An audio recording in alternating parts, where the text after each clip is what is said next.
Shalom, family. Shalom, Mishpaka. And this is your host, Brian Anthony. Benya with Beyond Babbitt reporting for duty. Your host, Brian Anthony. Benya with Beyond Babbitt reporting for duty.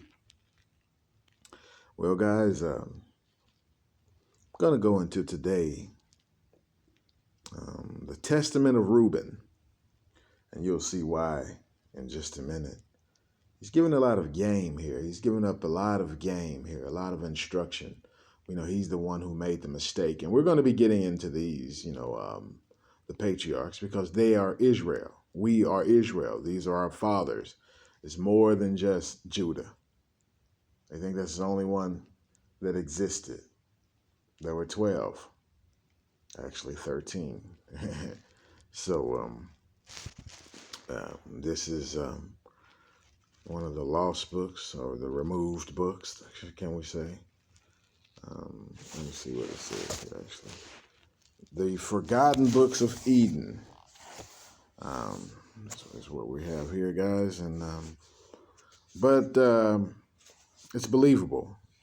For I have certain reasons to believe some of it to be true, and it's giving up some things that men need to know, because we are to rule over our women, and we are to do that righteously. And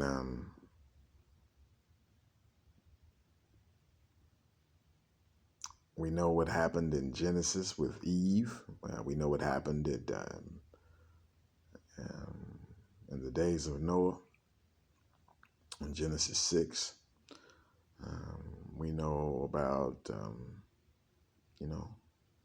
So we know how Babylon has twisted things, and we have to put things in the correct order. So we were given strict orders on how to conduct ourselves and our women and things like that.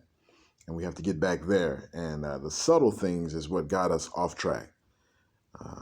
So we already read in the book of Enoch, to where the makeup and the tinctures and the beautifying of the eyes, these things are witchcraft.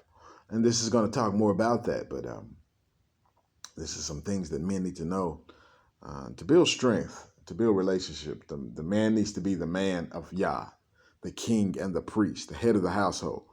And the woman has to be the daughter of Sarah, you know what I mean? The submissive, the Proverbs 31 woman, the virtuous woman, and not the daughter of Belial. So this is just another series in getting us in order. And I guess I'll just call this the Testament of Reuben. It's actually 2 chapters, and we'll just go over it. And it dovetails into what we've been going over, and then I have some other things I want to get into. It's another broadcast and another time. But let's go. Let's read. I'm going to even read the introduction here. It says, Reuben, the firstborn son of Jacob and Leah, the man of experience, counsels against fornication, and points out the ways in which men are most apt to fall into error. So there's a saying in the world that says, behind every good man is a good woman. That's possible. But there's also a saying that a woman is a man's quickest downfall. Yeah. So that's why, it's a double-edged sword. And we have to know what we're dealing with, because we're playing with fire. Adam, the woman didn't come with an instruction manual. And since then, we've gotten some instructions on that. And this is just leading us, guiding us in the right way. So the Testament of Reuben, chapter 1, verse 1. The copy of the Testament of Reuben, even the commands which he gave his sons before he died in the 125th year of his life, 2 years after the death of Joseph, his brother, when Reuben fell ill, his sons and his sons' sons, so his sons and his grandsons, were gathered together to visit him. And he said to them, my children, behold, I am dying, and go the way of my fathers. And seeing there Judah and Gad and Asher, his brethren, He said to them, raise me up, that I may tell to my brethren and to my children what things I have hidden in my heart. For behold now at length I am passing away. Okay, so he's on his deathbed, and this is how we still should do it, guys. We'll go through, Lord willing. Things like this are in the Bible, starting in books Genesis all the way through, and we should be doing this. We have to speak blessing and give instruction. So it says, behold now, at length I am passing away. Verse 5. And he arose and kissed them, and said unto them, hear, my brethren, and do ye, my children, give ear to Reuben your father, in the commands which I give unto you. And behold, I call to witness against you this day the God of heaven, that ye walk not in the sins of youth and fornication, wherein I was poured out, and defiled the bed of my father Jacob. He defiled the bed of Jacob. We know about that from reading the Bible, the 66 books. Okay, so let's see what he has to say about it. And I tell you that he smote me with a sore plague, to my father, Yahuwah, not Jacob. And he smote me with a sore plague in my loins for 7 months. And had not my father Jacob prayed for me to the Lord would have destroyed me. For I was 30 years old. So you would think at 30 he would have known better. But not quite. We still, we can make mistakes past the age of 30. But he's going to give some game on how to stay firm, how to stay strong, stay solid, and stay away from temptation, from even letting this enter in. Okay, so verse 8. For I was 30 years old when I wrought the evil thing before the Lord, and for 7 months I was sick unto death. And after this I repented with set purpose of my soul for 7 years before the Lord, and wine and strong drink I drank not. So he basically was a living fast at that point. He stopped drinking wine and strong drink. And look at his diet, how we changed his diet. Wine and strong drink I drank not, and flesh entered not into my mouth. And I ate not pleasant food. He probably was just eating bitter herbs and, kind of punishing himself, and at the same time trying to cleanse himself. He probably tried to wash the sin off in the shower, and it wouldn't come off. So, he's doing everything. He's beating himself up, to try to get back. That he crossed the point of no return. There's a lot of sins out there that once you cross the point of no return, you're never the same. But I mourned over my sin, for it was great, such as had not been in Israel. And now hear me, my children, what things I saw concerning the 7 spirits of deceit when I repented. 7 spirits of deceit. Now I believe these are accurate too. I don't think this is just mumbo jumbo. I think this is, I have my reasons to believe this. Okay. 7 spirits, therefore, are appointed against man, and they are the leaders of the works of youth. And 7 other spirits are given to him at his creation, that through them should be done every work of man. The first is the spirit of life, with which the constitution of man is created. The second is the sense of sight. Check this out. So sight is like a spirit. The second is the sense of sight, with which ariseth desire. Interesting. When you think about it, desire is another word for like lust. Interesting, right? The second is the sense of sight, with which ariseth desire. The third is the sense of hearing, with which cometh teaching. The fourth is the sense of smell. with which taste are given to draw air and breath. The fifth is the power of speech, with which cometh knowledge. The sixth is the sense of taste, with which cometh the eating of meats and drinks, and by it strength is produced.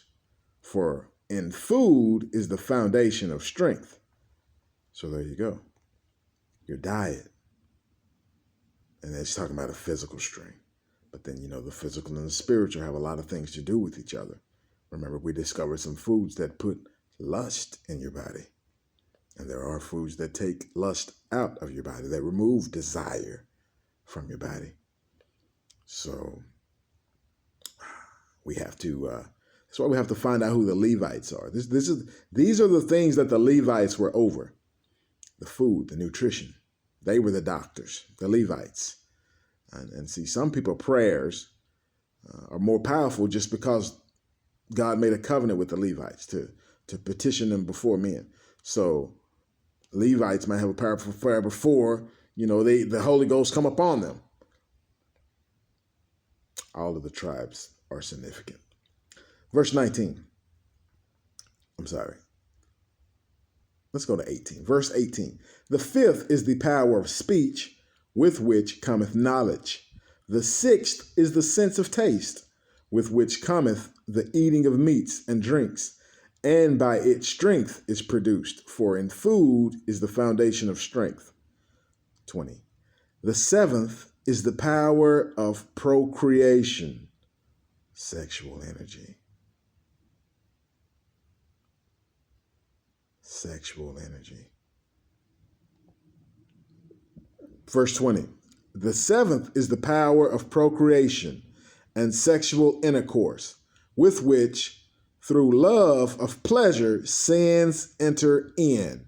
Lust. Lust. These things are intertwined. Lust and sex. And even, I believe there's he's going to get to it here shortly. The fighting spirit is intertwined with that. So some of these spirits you have to have. You just have to have control of them. Okay, verse 21. Wherefore, it is the last in order of creation, and the first in that of youth, because it is filled with ignorance, and leadeth the youth as a blind man to a pit. Now we know that lust, the lust of the eyes, the lust of the flesh, the cares of this life, people that do anything to get it. But just think you lusting after another man's wife, you looking to get killed. But you so foolish you think you can get away. Lust is a son of a gun. You lusting after another man's things or another woman's things, and you gonna try to lie, cheat, steal, kill, and get it, and think you ain't got to pay a price. So this is what this is talking about. Verse 21. Let's start at verse 20 again. The seventh is the power of procreation and sexual intercourse, with which, through love of pleasure, sins enter in. Wherefore, it is the last in order of creation, and the first in that of youth, because it is filled with ignorance, and leadeth the youth as a blind man to a pit, and as a beast to a precipice. Besides all these, there is the eighth spirit of sleep, with which is brought about the trance of nature and the image of death. They say when you sleep, you're actually dead, so the image of death. 23. With these spirits are mingled the spirits of error. See, that's what I'm saying. These spirits have other things mingled in with them. So if you get rid of some of the good things, you're going to get rid of some of the bad. If you get rid of some of the bad, you're going to get rid of some of the good. You have to maintain. Because they said these were made with man, or, sown in man. With these spirits are mingled the spirits of error. First, the spirit of fornication is seated in the nature. The spirit of fornication is seated in the nature and in the senses. The second, the spirit of insatiableness, you never have enough, in the belly. Right? The third, the spirit of fighting in the liver and gall. The fourth is the spirit of obsequiousness and chicanery, that's deceit, that through offense. Oh, what is it? I'm trying to. It doesn't look. I can't see that. Fornication. Second is the spirit of insatiableness in the belly. Third, the spirit of fighting in the liver and gall. The fourth is the spirit of obsequiousness and chicanery, that through officious attention one may be fair in seeming. The fifth is the spirit of pride, that one may be boastful and arrogant. The sixth is the spirit of lying and perdition and jealousy, to practice deceits and concealments from kindred and friends. The seventh is the spirit of injustice, with which are thefts and acts of rapacity, that a man may fulfill the desire of his heart. For injustice worketh together with the other spirits by the taking of gifts. And with all these, the spirit of sleep is joined, which is that error and fantasy, that of error and fantasy. Yeah, we ain't done yet. We ain't done yet. Verse 32. And so perisheth every young man, darkening his mind from the truth, and not understanding the law of God, nor obeying the admonitions of his fathers, and befell me also in my youth. And now, my children, love the truth, and it will preserve you. Hear ye the words of Reuben your father. Pay no heed to the face of a woman. Yeah, remember the fallen? Remember what they taught them? And so with the eyelids and all this old stuff, everything is fake, and the makeup and the hair, it's to trick you. And this is finna explain it, guys. So that's why when I was growing up in the 80s, they had a song say, find an ugly woman and make her your wife. I think it was Will Smith in his early days. Yeah, find an ugly woman and make her your wife. And, there's a lot of sayings out there that like, you get in trouble if you get a pretty woman, or if you get a light-skinned woman, you're looking for trouble. But you want what you want. I mean, you want what's attractive to you, but you just got to find one that's raised right, And I'm going to show you some of the tricks, some of the wiles that they were taught, and that so you won't be blind to it anymore. 34. Pay no heed to the face of a woman, nor associate with another man's wife. Now that's a big one, because in Babylon, people be like, oh no, plutonic, male and female can be plutonic friends and co-workers and all this other stuff. Listen to Reuben. He's going to tell you how he got caught up. Listen to him, because his brother didn't get caught up. Remember? Joseph. So verse 34, pay no heed to the face of a woman, nor associate with another man's wife, nor meddle with affairs of womankind. For had I not seen Bilhah bathing in a covered place, I had not fallen into this great iniquity. For my mind, taken in the thought of the woman's nakedness, suffered me not to sleep until I had wrought the abominable thing. And any man, you know what I'm talking about. You know what this is saying. Any man, you have enough experience. If you went so far with a female, certain female, then it's going to stay on your mind until, like say whatever, there was an attempt made or something and nothing was completed. Well, that is going to stay on your mind until it's completed. So what he's saying here is definitely true. Verse 38, for my mind, taken in the thought of the woman's nakedness, suffer me not to sleep until I had wrought the abominable thing. For while Jacob our father had gone to Isaac his father, when we were in Eder, near to Ephrath in Bethlehem, Bilhah became drunk and was asleep, uncovered in her chamber. So he did the act while she was asleep, drunk, passed out. Having therefore gone in and beheld her nakedness, I wrought the iniquity without her perceiving it, and leaving her sleeping, I departed. And forthwith an angel of God revealed to my father concerning my impiety. And he came and mourned over me and touched her no more. See, that's a commandment also in Israel. You can't go in after another man, even if it's yours, another man touch her. David did the same thing. He put up Micah, his wife, the one that he loved, but she, remember, it was Saul's daughter, Saul. And she laughed at him when he danced and his clothes came off. And the split happened. Shaul gave her to another man. And finally David got her back, but he couldn't touch her. He put her up. He took care of her. You know, it was still his property, but he never touched her again sexually. But he had plenty more. He had plenty more wives and concubines. Okay. So, verse 4, forthwith an angel of God revealed to my father concerning my impiety, and he came and mourned over me and touched her no more.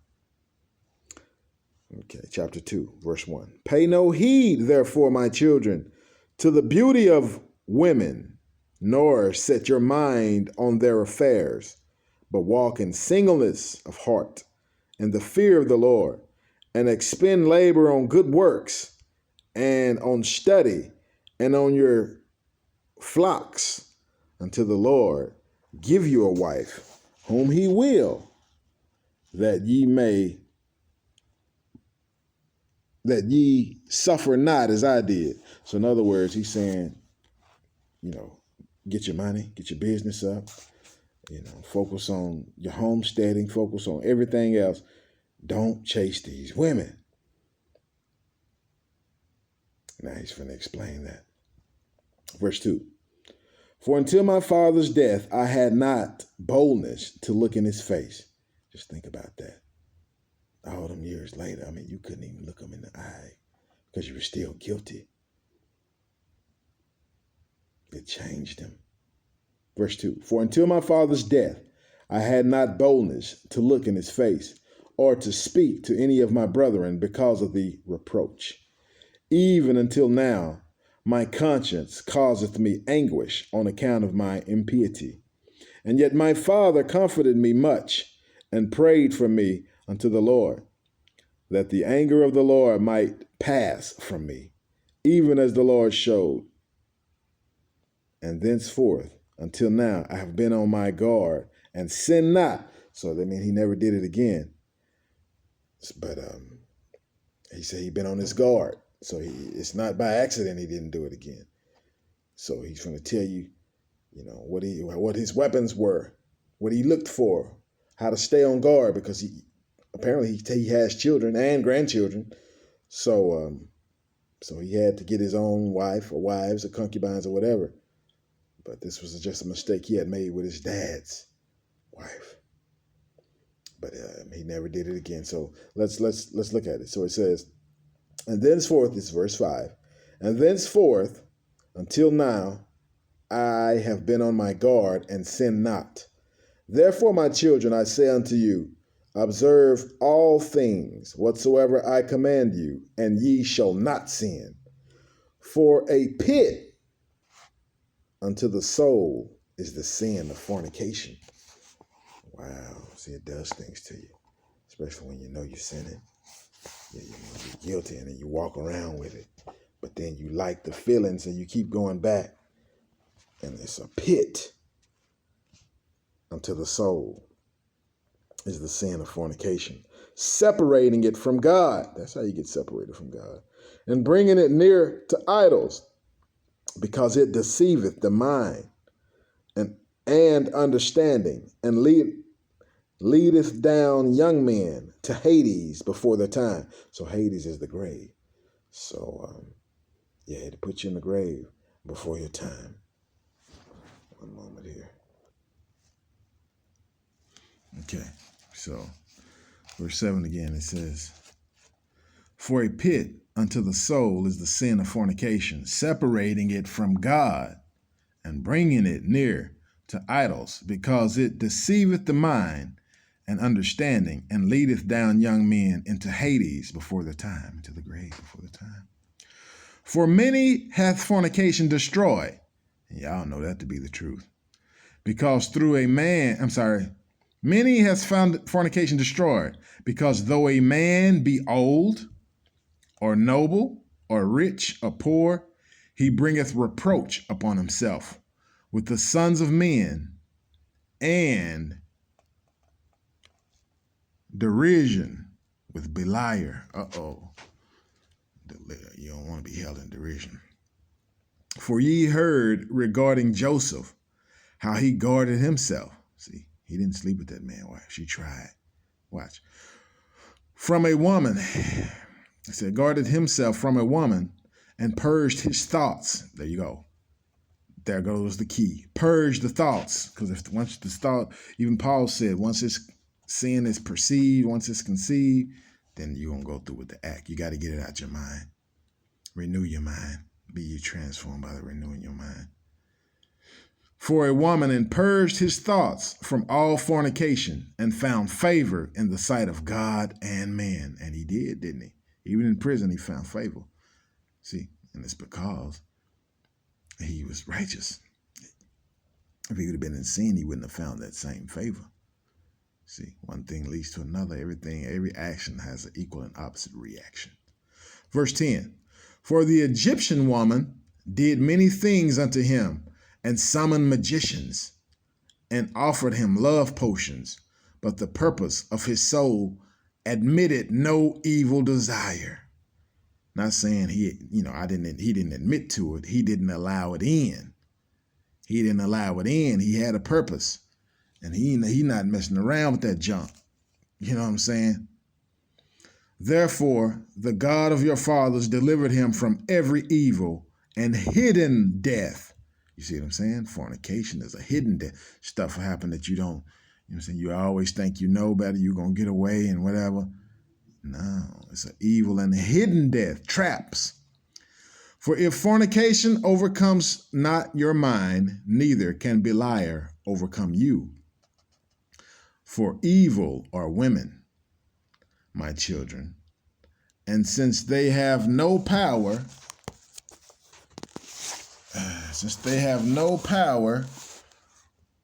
or strength over man, they use wiles by outward attractions, that they may draw him to themselves. And whom they cannot bewitch by outward attractions, him they overcome by craft," either witchcraft or craftiness. "For moreover, concerning them, the angel of the Lord told me and taught me that women are overcome by the spirit of fornication more than men." Now that's what's a trip, because the women act like, the man always desiring it, always wanting it, and that's what they make men pay for. And really, they want it more than you do. So see, this information is like the stuff that you would hear gigolos and stuff say, pimps and stuff say this right here. But this is not teaching us that. This is teaching us how to guard ourselves against the wiles of the devil, or against the wiles that the devil taught the women. Remember, the fallen angels taught them. We just went over that. And they do stuff to trick your mind. When I be saying sex magic, the colors and how they do it, it makes your mind think about sex and stuff like this. So yeah, all the makeup. I mean, it is sex magic. So verse 15, "For moreover, concerning them, the angel of the Lord told me and taught me that women are overcome by the spirit of fornication more than men. And in their heart, they plot against men. And by means of their adornment, they deceive first their minds. And by the glance of the eye, instill the poison. And then through the accomplished act, they take them captive. And that's where they bat them eyes and look deep in your eyes. And they'll tell you whatever. They don't necessarily tell the truth. They, smile and you got to throw something on to smell good and fake hair and, all this makeup. They covering everything fake, from the head to the toe. And it's all a big act to trick your mind. They gonna be whatever you want them to be. That's why the daughters of Zion can't be like that. You got to be real daughters. Can't use this crap and craft. Okay, so let's see here. Let's see.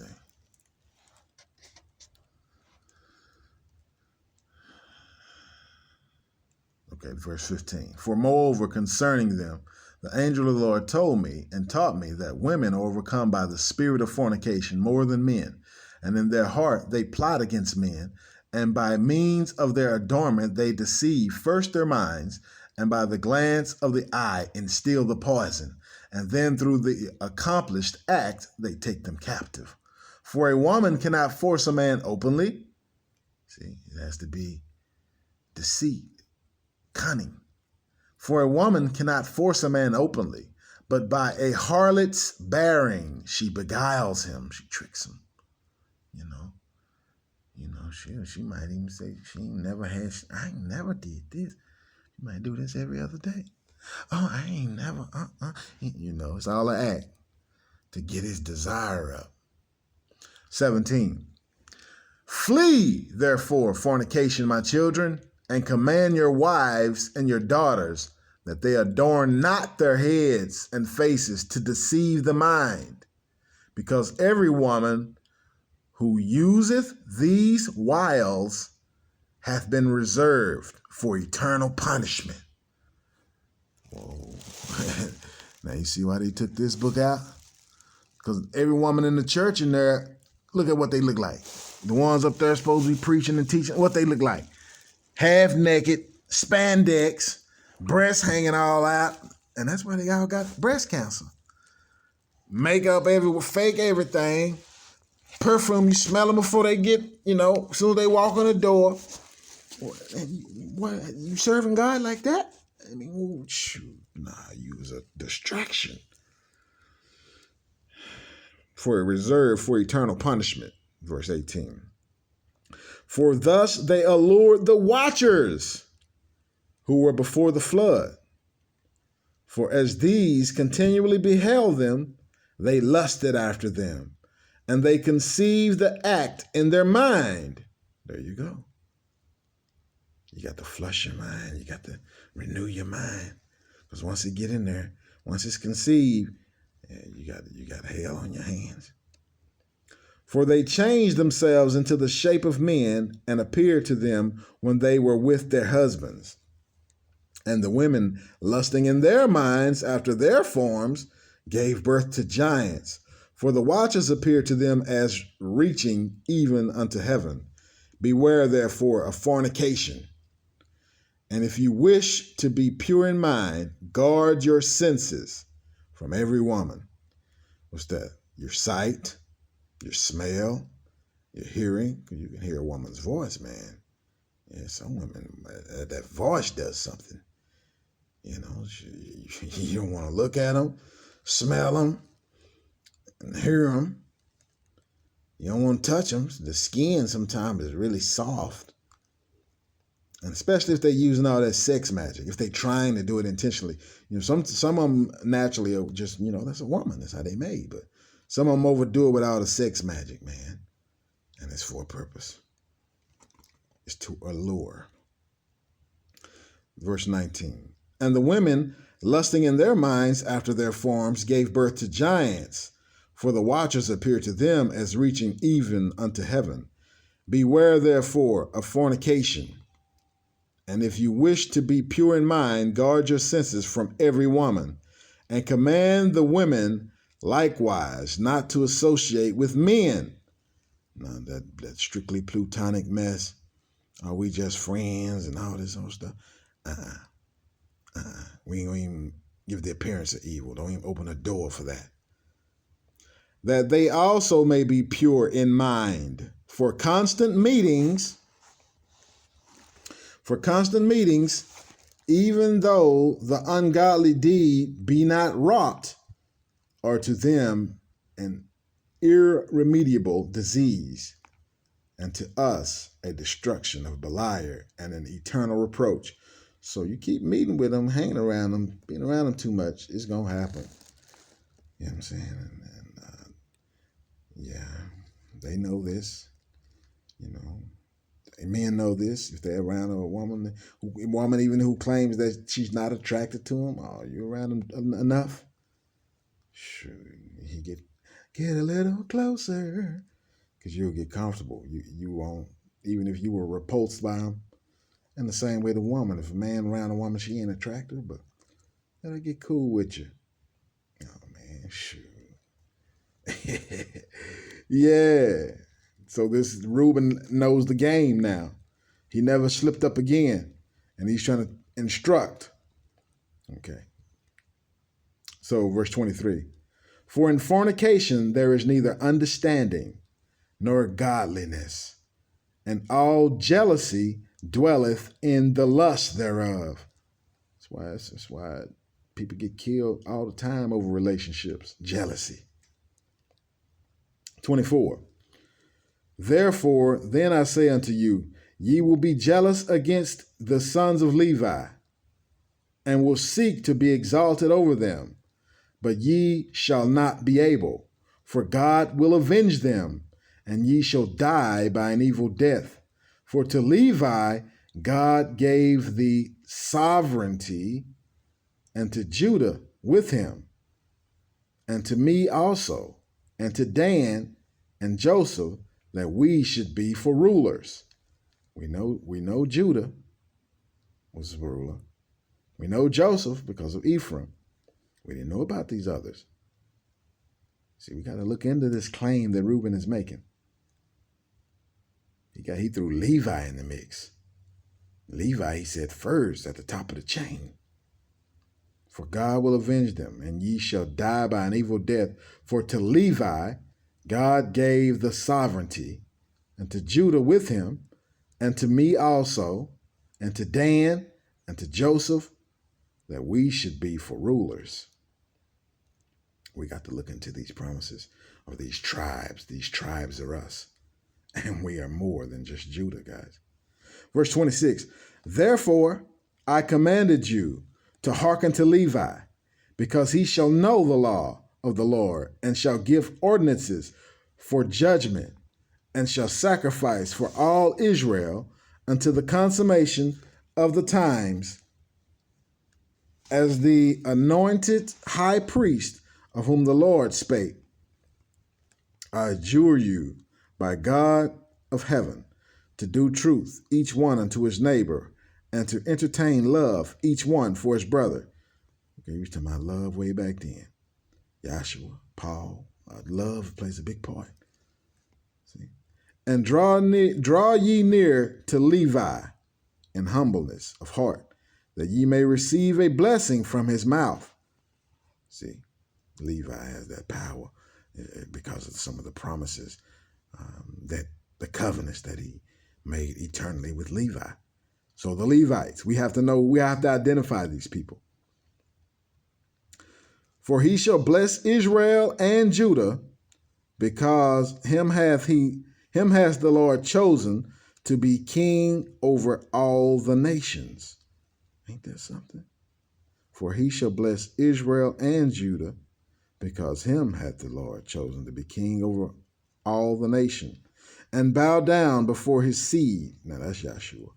For on our behalf it will die in wars, visible and invisible, and will be among you an eternal king. That's Yahshua. And Reuben died, having given these commands to his sons, and they placed him in a coffin until they carried him up from Egypt and buried him in Hebron, in the cave where his father was. Hallelujah. May the Most High Yah have a blessing on the readers, hearers, doers, of his holy word. And this is your host, Brian Anthony Benya, with Beyond Babel, reporting to you live from behind enemy lines, reporting to you live from the United States of Israel. Saying peace and blessing. Shalom, shalom. Love y'all. Till the next time. Amen.